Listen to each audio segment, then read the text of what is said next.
Buongiorno e benvenuti a questo nostro spazio di approfondimento in cui oggi parleremo di truffe agli anziani e vi voglio presentare subito il giovanotto che è venuto a trovarci, il signor Carmelo Mallia. Signor Carmelo, lei quanti anni ha, lo possiamo dire? Sì, altro che di nascosto, 88. 88, lei ha 88 anni. Chi segue il nostro telegiornale forse l'ha imparato a conoscere perché questo signore alla sua età, a 88 anni, era stato messo nel mirino di una banda di malviventi che volevano fargli la classica truffa agli anziani. Lui invece non solo non si è fatto truffare, ma la trappola gliel'ha attesa lui e li ha fatti arrestare con l'aiuto ovviamente della polizia. E ringrazio anche la dottoressa Genevieve Di Natale, dirigente della Polizia Postale di Siracusa, che è venuta anche lei qua. Allora, lei è venuto qua per raccontarci la sua storia, anzi la sua disavventura per quanto a lieto esatto, fine, sì. che è iniziata come la classica truffa, con la telefonata che le hanno fatto delle persone, le arriva questa telefonata a casa, al telefono fisso, lei risponde e che cosa le dicono? Mi dicono praticamente se io ho figli, risponde sì, perché si era classificato il signore che era comandante della caserma di Bergamo, Un carabiniere un quindi. carabiniere. Il che dopo una discussione con lui, che io ho detto che ho tre figli, due sono a Siracusa, lavorano a scuola e verranno a farmi visita verso le 3. E uno è a Bergamo che insegna lì e così via. E che cosa le dicono per metterla in preoccupazione?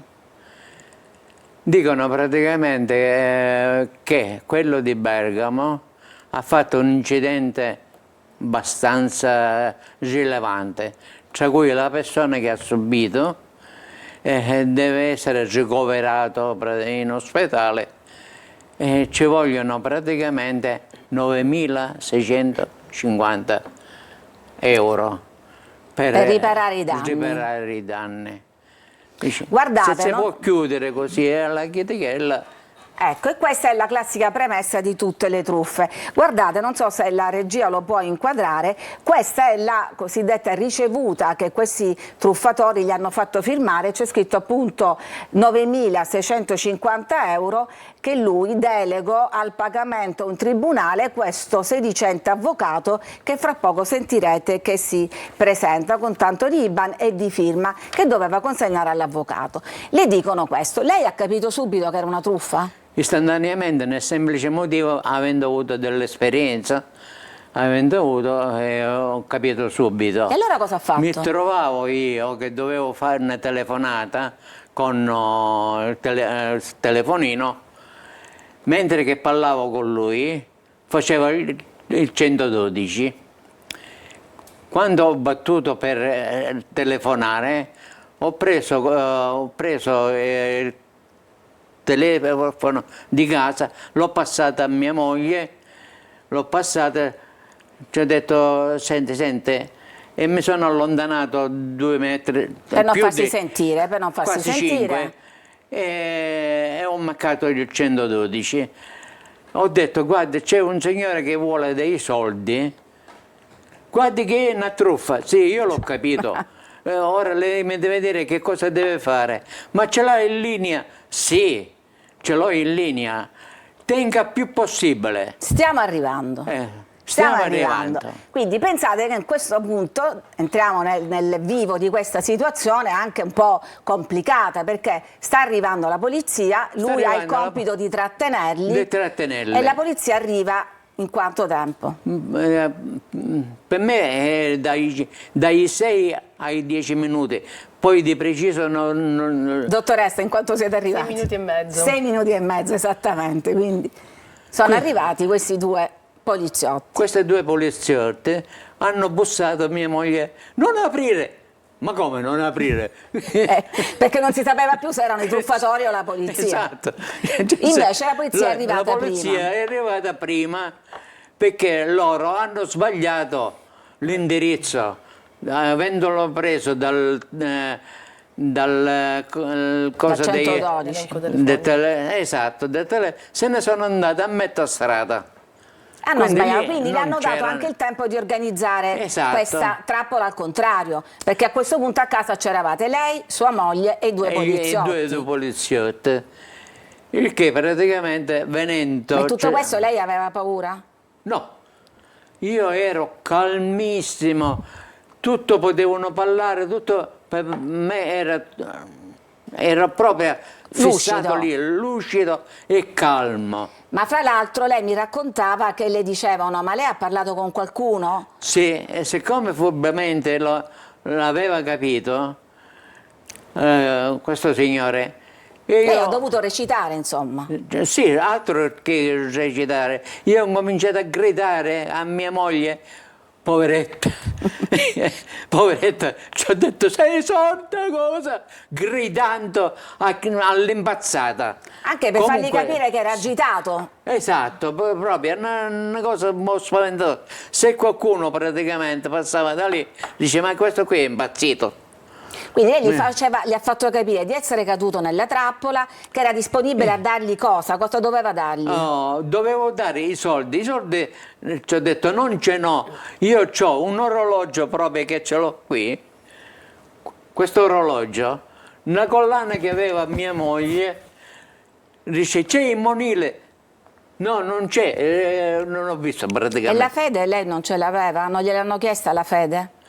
La fede ci ho detto l'ho portato a farmi prestare soldi e ci ho dato Un'altra bugia questa. Un'altra bugia per ma non... tutto bugie, però in un modo praticamente Che ci hanno creduto, li mi ha sono truffati. praticamente ha preso la fiducia di queste persone che mi hanno detto guarda lei si vede che è una persona correttissima I truffatori gli hanno Sì. detto. Cerca di calmare sua moglie, io calmare come e io di nuovo ho voce, fin quando praticamente... E infatti nella ricevuta firmata che doveva consegnare al sedicente avvocato c'era appunto un orologio e una catenina d'oro.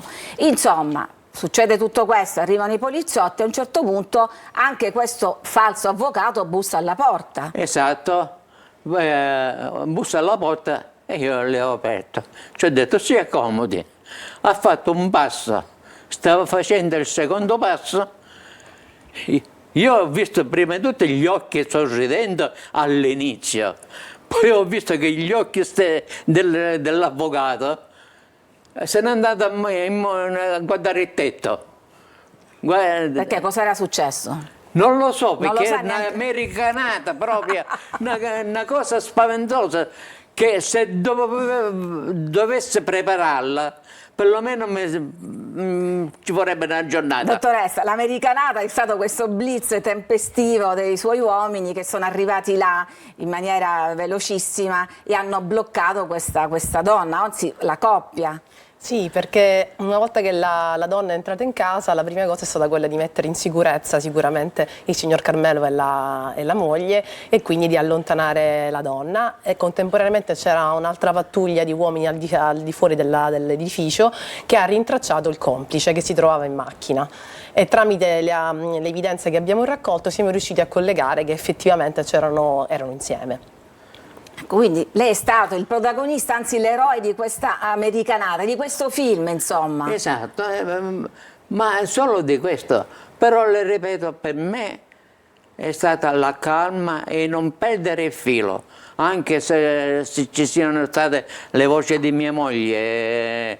Perché lei parlava da una parte al fisso con i truffatori, No, dall'altra al no, 112 io col parlavo tutte e due cellulare. insieme. Tutte e due assieme. Nel frattempo doveva tenere calma sua moglie. Questo telefono era a viva voce, perché lo mettiamo proprio per mia moglie, a viva voce, e questo non male. Quindi tutto quello che parlavo e quello che diceva il telefono Insomma, dico, c'è voluto un po' di coraggio. Beh, di calma, non coraggio. Soprattutto la calma, ecco, quello Di che ci vuole calma. è la calma. Ma lei ha detto che non ci ha creduto neanche per un attimo che fosse una cosa vera l'incidente, Sì. cosa che invece purtroppo Sì. non E accade, allora c'è non accade un'altra- a molte persone che un'altra- invece un attimo si fanno prendere dal panico, dall'agitazione, e anche se la situazione sembra inverosimile, anche se in realtà sono ben architettate queste truffe, finiscono per crederci. Ecco, lei da dove le deriva questa calma? Oh, io il giorno prima avevo parlato con mio figlio di Bergamo e mi aveva detto, papà, vede che ora io vengo, mi prendo un giorno di domani, che era il giorno della truffa, mi prendo un giorno, mi preparo. Quindi lei sapeva che suo figlio stava bene, Sì, questo. però ne aveva sentito parlare di questo tipo di truffe? Sì, parecchio, per questo perché seguo parecchio WhatsApp, seguo Facebook. Ah, lei è molto social. È anche social, bene. Non scrivo tanto. Però questo no. guarda, si informa. Ma di guardare, informa, ci sono delle notizie. E devo dire che la polizia fa di tutto per diffondere questa cultura della prevenzione e di avvertire, perché le truffe sono in realtà ben architettate. Quella di cui doveva essere vittima il signor Carmelo, che poi invece ha truffato i truffatori, è una tipologia classica, no? C'è stato il parente che ha avuto un incidente. Quali sono le altre tipologie classiche di truffa? Questa diciamo è quella più frequente perché fondamentalmente ci si spaccia, il truffatore si spaccia per un appartenente alle forze dell'ordine e tramite questo riesce a carpire subito la fiducia della persona anziana. Un'altra tipologia per esempio frequente è chi si spaccia per un finto nipote, cioè avviene sempre telefonicamente, al telefono l'interlocutore risponde dicendo nonno, zio, che fai, non mi riconosci? Inducendo la persona anziana a che magari non ci sente che neanche magari non tanto sente bene. neanche molto bene, a fargli credere che si trova magari davanti, dall'altro lato ci sia il nipote, magari vengono detti frasi come sono il tuo nipote preferito, l'anziano dice il nome e a quel punto il nipote finto convince l'anziano che ha bisogno di soldi e che siccome è impossibilitato manderà un amico a prendere questi soldi e nella maggior parte dei casi gli anziani che per un nipote farebbero qualsiasi cosa ci cascano. Non tutti, però Non tutti. No, abbiamo visto, lui ormai è la vostra mascotte, il vostro testimonial, no? Perché ha avuto la lucidità, soprattutto come dice lui, non è tanto questione di coraggio ma di calma, di prendere tempo e di avvertire le forze dell'ordine. Vi capita spesso casi di questo, cioè che l'anziano capisca di essere vittima di un raggiro e vi mette subito in allerta? È capitato nell'esperienza della squadra mobile, i miei operatori sono intervenuti tante volte, però negli altri casi diciamo che o la telefonata si è interrotta, basta un non so che faccia insospettire il truffatore. Il caso del signor Carmelo è davvero di scuola, nel senso che è una sinergia tra la fiducia nelle istituzioni, la lucidità davanti a una situazione difficile e l'affidarsi a tutte le istruzioni che gli sono state date, perché il signor Carmelo ha parlato dapprima con la sala operativa e quindi telefonicamente ha preso le prime istruzioni e in secondo luogo quando i miei collaboratori della squadra mobile sono entrati ha fatto tutto ciò che doveva essere fatto anche per far sì che non si sospettissero i truffatori, i quali avevano sbagliato indirizzo e quindi potevano magari tentennare nel non voler concludere la truffa. Quindi lei è stato bravo soprattutto a non farli insospettire, quindi ha fatto anche l'attore un po'. Ho avuto po' la sceneggiata ha fatto. la fiducia di queste persone. E io l'ho Certo. consentito. È riuscita. Sì. Ma lei che lavoro faceva nella vita? Rappresentante. Rappresentante. Quindi pensavo, conosco tutto l'ambiente di Siracusa e provincia e anche parte di Catania. Ecco, le è servita questa esperienza? Certo, perché quando io dovevo andare a vendere un prodotto, secondo, non dico il nome. Di una grossa azienda. Sì, una grossa azienda. E sapevo che quello mi diceva di no. All'ultimo, quando facevo l'ordine, vedendo come è combinato, dice, guarda, io le devo regalare questo, però praticamente... Un po' prendeva in giro anche i suoi clienti per farsi accogliere a casa. Vabbè, quindi aveva maturato questa esperienza. Un'esperienza, anche perché ha avuto anche da fare con la questura, ho avuto da fare con i carabinieri e maggiormente con la finanza, quanto lavoravo. Va bene. E quindi, ma comunque, sicuramente lei è una persona molto razionale, lucida, quindi non si è fatto prendere dall'emotività, diciamo. Esatto, questa è sì. la qualità principale. Dottoressa, i due che fine hanno fatto? Sono stati assicurati alla giustizia? Sì, sono stati arrestati e poi ovviamente proseguiranno le attività investigative, perché non escludiamo che le stesse persone abbiano comunque fatto truffe in tutta Italia, visto che... Di dove erano? Campani, origine campana. Come spesso, diciamo, accade, non so se lo possiamo dire, però è un dato di fatto. Queste tipologie di truffe, appunto, le ritroviamo dal nord al sud e dappertutto, con questa stessa architettura, insomma, che funziona evidentemente. Ma c'è un'unica testa oppure, insomma, sono piccoli gruppi? Sono organizzazioni criminali ben strutturati e che riescono a dare le istruzioni da lontano, sguinzagliando, per così dire, il loro personale in tutta Italia, e quindi abbiamo evidenze investigative che ci portano a pensare che c'è quantomeno un gruppo, un microgruppo all'interno di un grosso gruppo che dia le istruzioni ai singoli, a una coppia, come in questo caso di persone, per dove muoversi e come muoversi. Benissimo, allora noi adesso ci dobbiamo fermare, c'è una breve pausa per la pubblicità, torniamo subito dopo per continuare a raccontarvi come anche evitare le truffe di cui spesso sono oggetto gli anziani. A tra poco.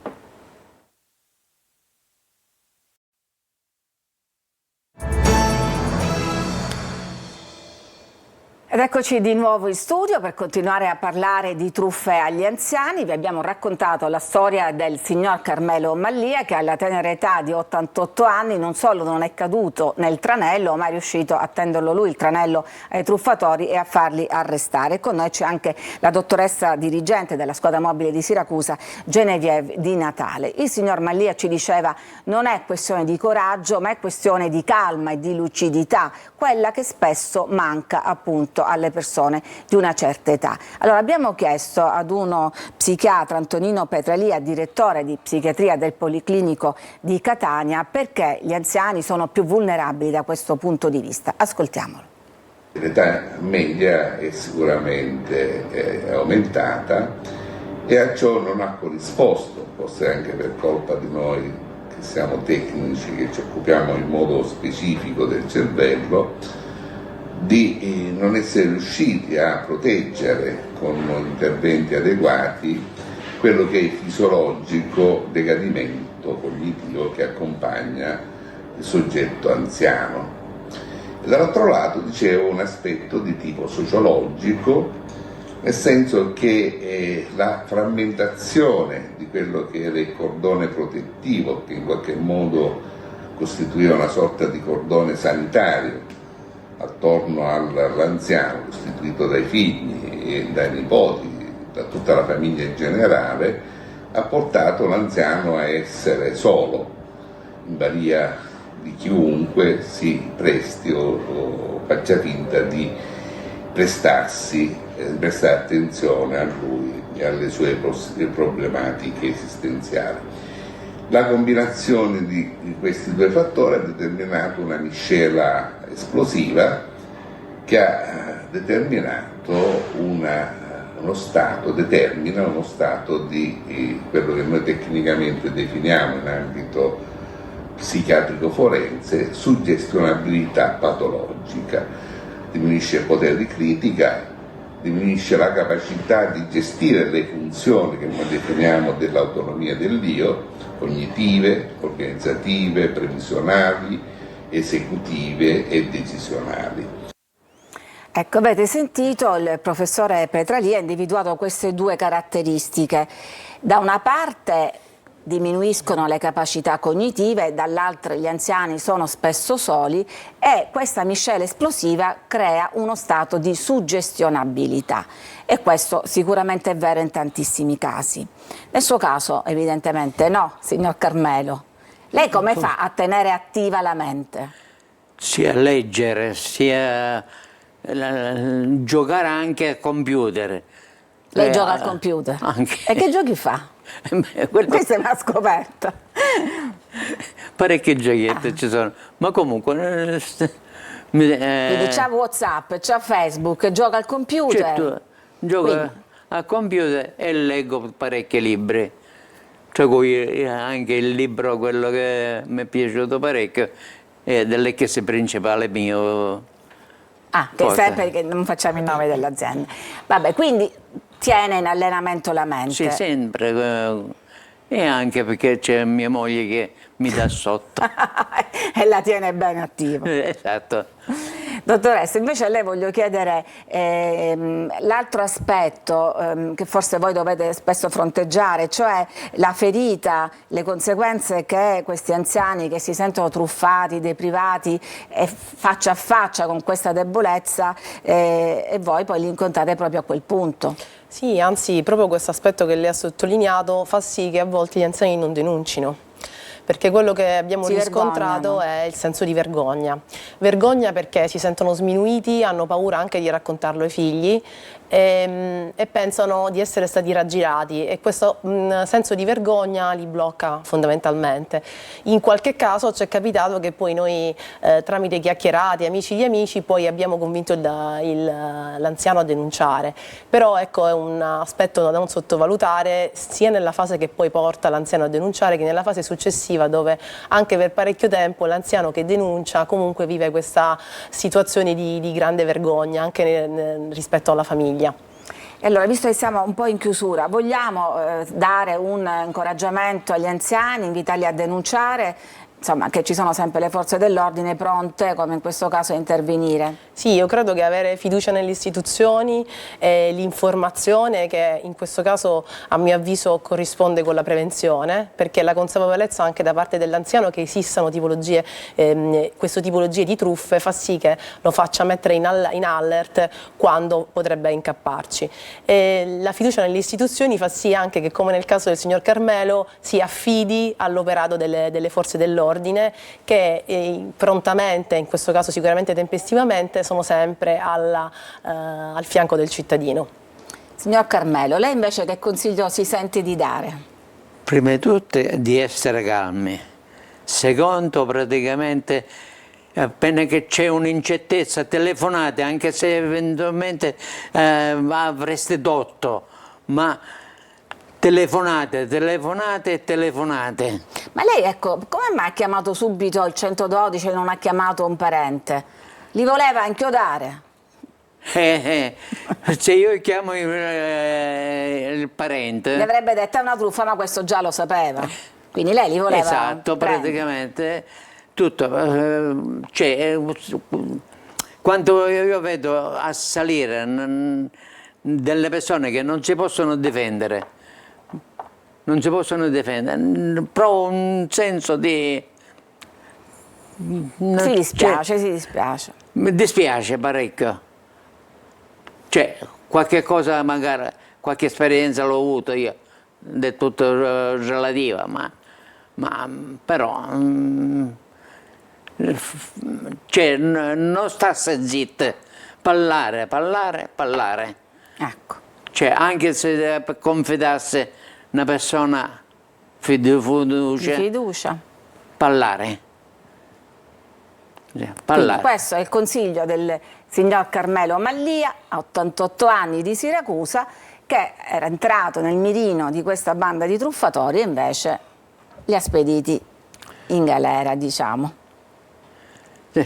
Poi il fatto del Libano lì, questo qui non lo sono vado a capire, non lo so se sia che tipo di... Questo che gli hanno dettato loro, Quello che m'hanno- perché questa ricevuta gliel'hanno dettata loro al telefono. Loro, Vabbè, loro. l'Iban sarà inventato chiaramente. Non lo so, per lo rendere credo, perché credibile. l'Iban di tutte le categorie che ho visto io Non esiste, l'ha capito che non era fasullo. Ma lei ci sentiva bene, ci sente bene? Non lo so, Ci siamo fatti una vedete voi bella altri. chiacchierata, quindi ci Perché sente, dovete giudicare voi altri, se ci io sente anche sento o non bene. sento. E questa, dice la dottoressa, è una tecnica per dare una veste formale a queste truffe, quindi non fidarsi, diciamo, questo è anche Esatto. il messaggio, non Del fidarsi. telefono anche. Soprattutto del telefono, ma anche a volte le truffe arrivano alla porta, no? Arrivano alla porta e soprattutto, Esatto. per esempio, pensare che le forze di polizia non verrebbero mai a casa a chiedere dei soldi. Ah, ecco, le forze dell'ordine. Un'ultima novità, vi leggo un messaggio e poi dobbiamo chiudere.